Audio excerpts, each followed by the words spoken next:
Corrupt HOA Karen and her HOA enforcement broke into my lake house at night. Too bad for them. I was already waiting with my FBI Economic Crimes Investigation team. Ever wondered what happens when Karen meets the FBI? Smash that like button if you think corrupt HOAs deserve federal attention, and drop a comment telling me about the wildest power trip you've ever witnessed, because this one ended with handcuffs and federal charges. Let me paint you a picture of what paradise looks like. A beautiful lake house that's been in my family for 3 generations, sitting on 2 acres of pristine waterfront property about 2 hours north of the city. Crystal clear water, ancient oak trees, and the kind of peace that makes you forget smartphones exist. My grandfather built this place with his own hands back in 1952, and it's been our family sanctuary ever since. Now, here's where paradise gets a taste of suburban hell. About 5 years ago, some genius developer decided our quiet little lake community needed structure and property value enhancement. Translation: they wanted to squeeze every penny out of homeowners while making everyone's life miserable with bureaucratic nonsense. Enter the Pine Lake Homeowners Association, or as I like to call them, the fun police with legal authority. At first, it seemed harmless enough. A few meetings about boat dock maintenance, some discussions about property landscaping standards, typical HOA stuff that you ignore until it goes away. But then came the letters. Oh, the beautiful, passive-aggressive letters. Dear property owner, the first one began, "It has come to our attention that your dock does not comply with newly established community standards." Newly established by whom, you ask? Great question. Apparently, by a board of 5 people who'd moved here 6 months ago and decided they knew better than folks who'd been living here since the Eisenhower administration. The woman behind this bureaucratic masterpiece was one Linda Peterson, though everyone just called her that woman from the HOA, until we learned her name was actually Karen. I know, the universe has a sense of humor. Karen had this unique talent for making every conversation feel like a hostile takeover attempt. She'd show up to community meetings in business attire, carrying a briefcase full of violations and speaking in the tone of someone who'd confused herself with a Supreme Court justice. "Mr. Johnson," she'd say, and she always used full names like we were in court. "Your family's dock extends 14 inches beyond the approved setback distance." 14 inches. On a lake where some docks had been there since before she was born. But here's the thing about Karen. She wasn't just power-hungry. She was smart, methodical, and had this way of making unreasonable demands sound almost legal. Almost.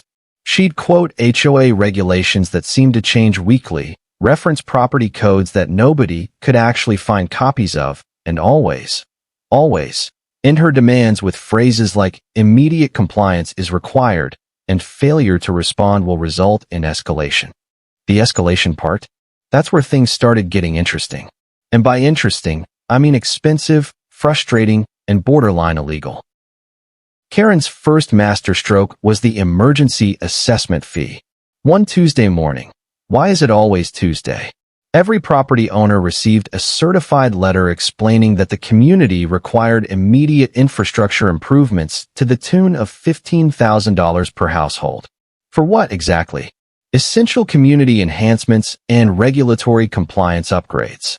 I called the county office to ask about these mysterious regulations. The confused clerk spent 20 minutes searching their database before informing me that no such requirements existed. When I brought this up at the next HOA meeting, Karen had an answer ready. These are preventative measures to ensure we remain in compliance with anticipated future regulations. Anticipated future regulations. The audacity was almost impressive. Almost. But Karen was just getting warmed up. The letters started coming more frequently, each one more creative than the last. My non-compliant mailbox, the same one that had been there for 30 years, needed replacing. My dock required safety inspections that somehow cost $800 and needed to be repeated quarterly. My trees were apparently obstructing sight lines and needed professional trimming by HOA-approved contractors only. Every violation came with a fine. Every fine came with a deadline. Every deadline came with threats of legal action and property liens.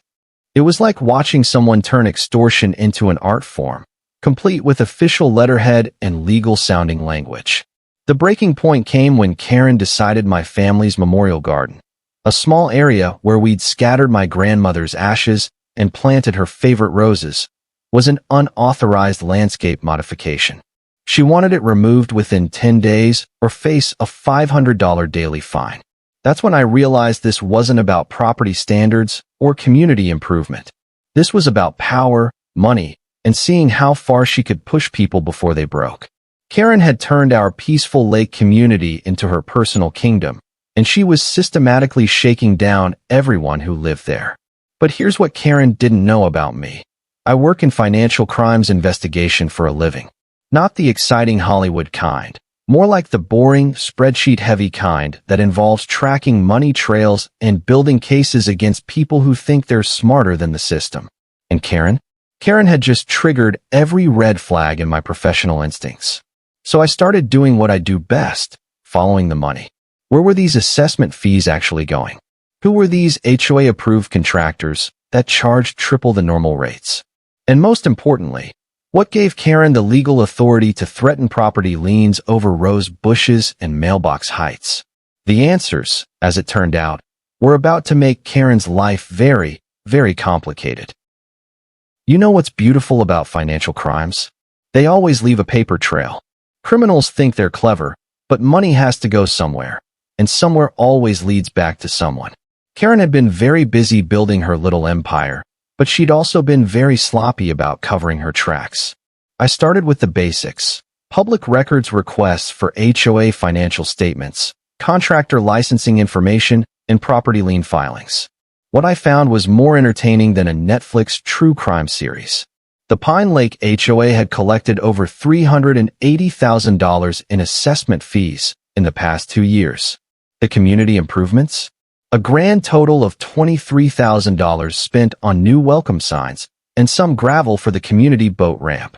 Where was the other $357,000? Great question. According to the financial statements, it had gone to administrative costs, legal consultations, and emergency reserve funds.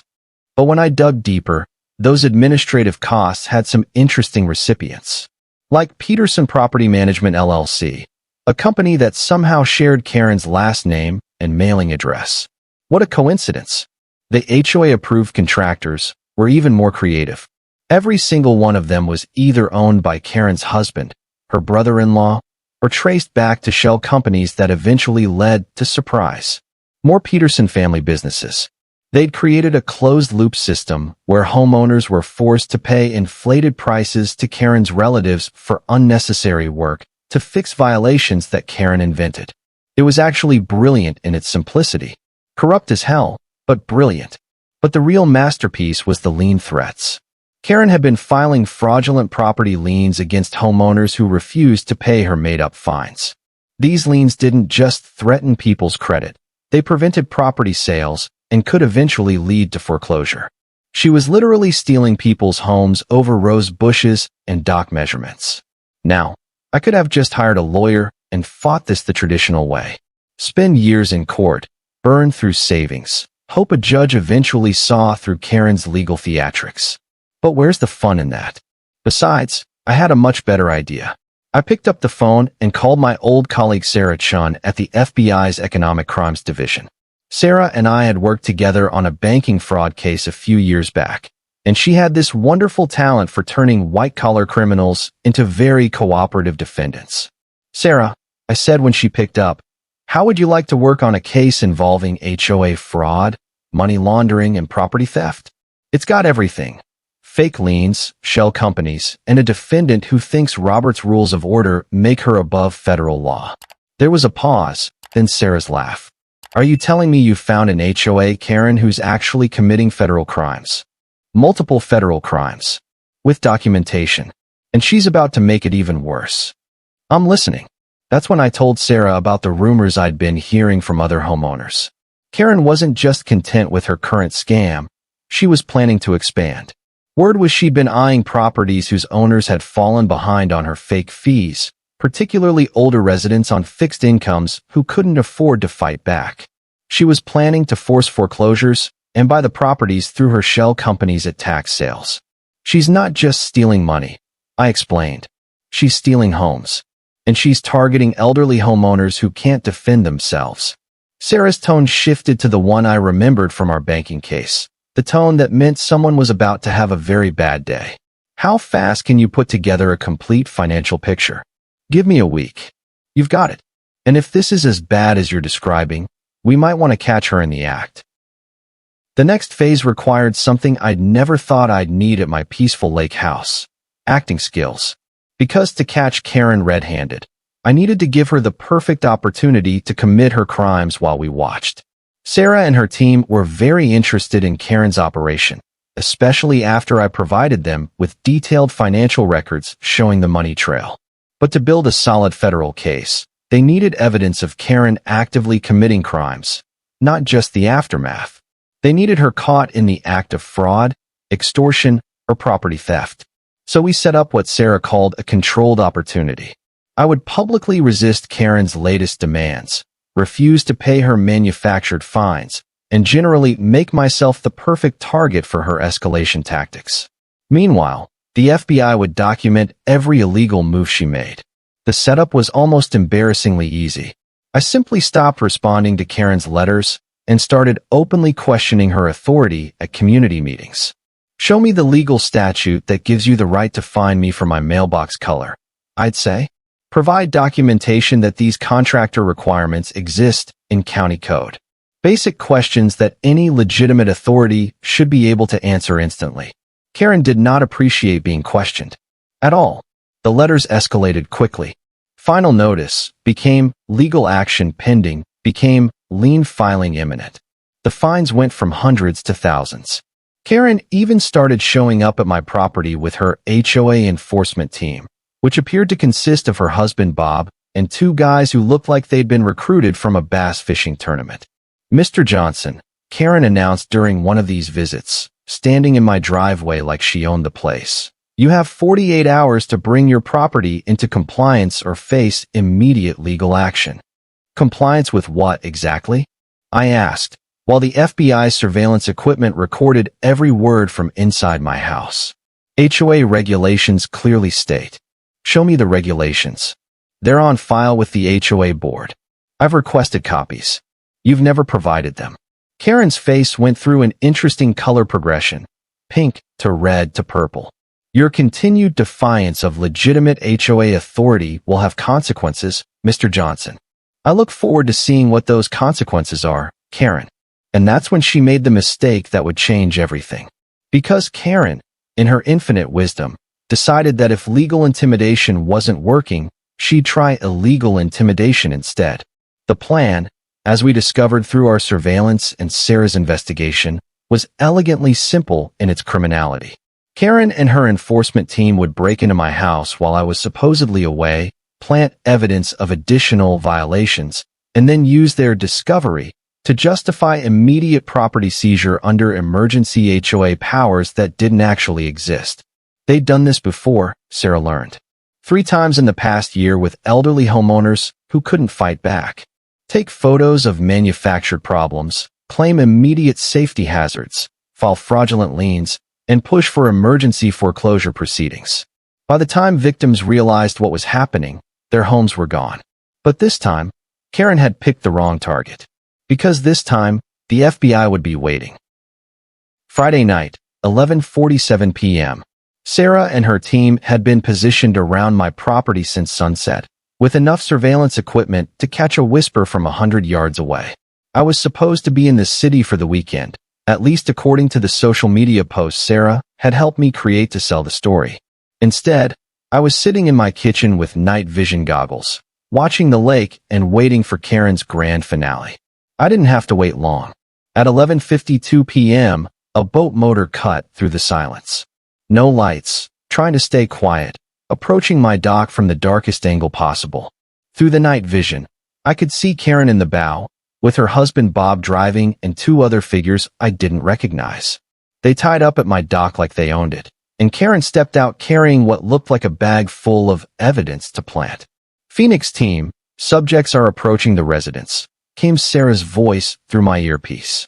"Phoenix team, The FBI had given this operation a code name. I felt like I was in a movie, except the villain was a middle-aged HOA president instead of an international spy. Karen and her crew approached my back door, the one that faced away from the road and neighboring properties. They'd clearly scouted this before. Bob had what appeared to be lock-picking tools, while Karen kept lookout, and the two unknowns carried bags of whatever they were planning to plant. The back door opened. Apparently Bob had some interesting skills, and Karen stepped into my house like she was conducting a legitimate inspection. Through my earpiece, I could hear Sarah coordinating with her team. All units, subjects have entered the residence illegally. We have breaking and entering on multiple federal agents as witnesses. For the next 10 minutes, I got to watch Karen and her crew conduct their investigation. They moved through my house planting code violations like Easter eggs, unsafe electrical outlets, structural damage markers, even what looked like environmental hazard indicators. Each planted violation would later become justification for immediate property condemnation and seizure. Mr. Johnson, Sarah's voice came through the earpiece. On my signal, turn on all the lights in the house and step out to greet our visitors. We'll handle the rest. Karen was in my living room, photographing a smoke detector they'd apparently tampered with, when Sarah gave the signal. I flipped every light switch in the house and walked out to my living room like I was greeting weekend guests. Well, hello there, Karen, I said cheerfully. I wasn't expecting visitors tonight. Breaking and entering is such an interesting hobby for HOA board members. Karen's face went white, then red, then a color I didn't know existed. This is an emergency inspection. We had reports of safety violations. Reports from whom? And what legal authority gives you the right to break into my home at midnight? That's when Sarah and her team made their entrance. FBI. Nobody moved. The front and back doors exploded inward simultaneously, and suddenly my living room was full of federal agents with very serious expressions and very large weapons. Karen tried to run. In her panic, she tripped over the coffee table, fell into the couch, and knocked over a lamp that had been in my family for 60 years. Bob just stood there with his mouth open like a fish, still holding the lock picks. The two unknown accomplices went for what turned out to be completely illegal concealed weapons, which added federal firearms charges to their evening's entertainment. Karen Peterson, Sarah announced, pulling out her badge. You're under arrest for mail fraud, wire fraud, extortion, burglary, conspiracy to commit property theft, and violation of federal racketeering statutes. You have the right to remain silent. As Sarah read Karen her rights, I couldn't help but smile. You know, Karen, when you do certain things, you should really be prepared for certain consequences. Federal consequences, in this case. Karen's last words as they led her away in handcuffs were, "This isn't legal. I have HOA authority." "Ma'am," Sarah replied with perfect federal agent deadpan. "Your HOA authority just ran into federal authority. Federal authority wins." The aftermath was everything I'd hoped for and more. Karen and her crew were charged with enough federal crimes to keep them busy until their grandchildren graduated college. The FBI seized all HOA assets, froze the Peterson family accounts, and launched a full investigation into their shell company network. The fraudulent liens were removed, the stolen money was returned to homeowners, and our peaceful lake community went back to being peaceful. Karen got 15 years in federal prison, Bob got 10, and their accomplices got various sentences that all ended with, "And you're banned from ever serving on an HOA board." As for me, I'm sitting on my dock right now, watching the sunset over the same lake my grandfather loved, in the house he built, with my grandmother's roses blooming exactly where they're supposed to bloom. Sometimes justice takes time, but when it arrives, it's worth the wait. And the best part? The FBI used our case as a model for investigating HOA corruption nationwide. Turns out Karen wasn't unique. She was just the one who got caught by someone who knew how to catch her. Hit that like button if you think Karen got exactly what she deserved, and tell me in the comments if you've ever dealt with corrupt HOA power trips, because apparently, the FBI is very interested in hearing those stories too. Thank you for being with us. Please share in the comments where you are watching from and whether you liked everything. and see you next time.